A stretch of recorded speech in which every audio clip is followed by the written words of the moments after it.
Salut! Eu sunt Gino de la Cel.ro, iar astăzi voi prezenta telefonul Huawei P9 Lite Mini. Telefonul celor de la Huawei vine în această cutie viu colorată, pe spatele căreia sunt menționate câteva dintre specificațiile principale, specificații dintre care putem enumera o construcție metalică, un senzor pentru amprentă, camere foto de 13 respectiv 5 megapixeli și o baterie de 3020 de mAh. Acestea fiind spuse, haideți să nu mai pierdem timpul și să deschidem împreună cutia telefonului. În cutie găsim telefonul în sine, telefon ce arată foarte bine și asupra căruia ne vom îndrepta atenția în minutele ce urmează. Pentru moment îl vom pune deoparte și să vedem ce alte lucruri ne-au mai inclus cei de la Huawei în cutia acestui telefon. Avem un plic ce conține documentația telefonului, precum și manualul de instrucțiuni și certificatul de garanție. Și sub acest carton se află încărcătorul și, evident, cablul de încărcare și de transfer date micro-USB. Huawei P9 Lite Mini este un telefon compact cu o construcție solidă de bună calitate. Pe partea din spate, în zona superioară, avem camera foto principală cu un senzor de 13 megapixeli, cameră ce este ajutată de un blitz LED.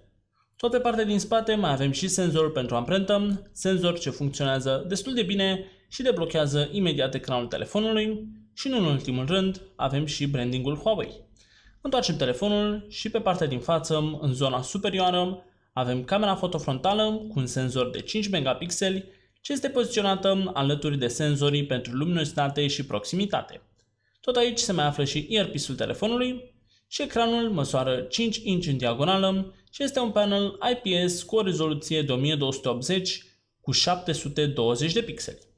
Sub ecran avem din nou brandingul Huawei și pe partea lateral dreaptă avem butonul On-Off împreună cu cele două butoane pentru volum.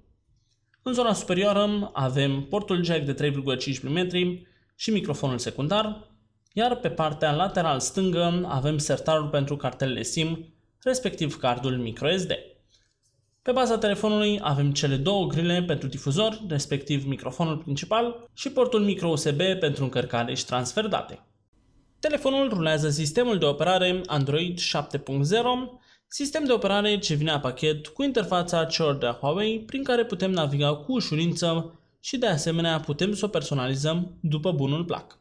În zona superioară avem comenzile rapide împreună cu notificările, iar în zona inferioară avem butoanele virtuale pentru navigație. Acum haideți să trecem la testele sintetice. În AnTuTu telefonul s-a descurcat binișor pentru un terminal de buget și a reușit să scoată scorul de 43.488 de puncte. De asemenea, în testul sintetic Geekbench 4, în testul single core avem 660 de puncte, iar în testul multicore 1780 de puncte. Telefonul rulează pe un chipset Qualcomm Snapdragon 425, ce vine la pachet cu un procesor quad-core ce urcă în frecvență până la 1,4 GHz. Ca accelerator grafic avem un Adreno 308 și 2 GB memorie RAM. Ca spațiu de stocare avem o memorie internă de 16 GB, memorie ce poate fi extinsă prin adăugarea unui card microSD. De asemenea, pentru autonomie decentă, cei de la Huawei ne-au inclus și o baterie de 3020 de mAh, ce ar trebui să ne asigure cam o zi de utilizare normală. În concluzie, telefonul Huawei P9 Lite Mini reprezintă o alternativă mai mică din punct de vedere al dimensiunilor și mai ieftină a modelului P9. Acestea fiind spuse, eu vă mulțumesc pentru atenția acordată și vă invit să verificați descrierea pentru mai multe informații și linkuri utile. Nu uitați să vă abonați în caz în care nu ați făcut-o deja și noi ne vom revedea cât de curând. Eu am fost Gino și vă doresc o zi excelentă. La revedere!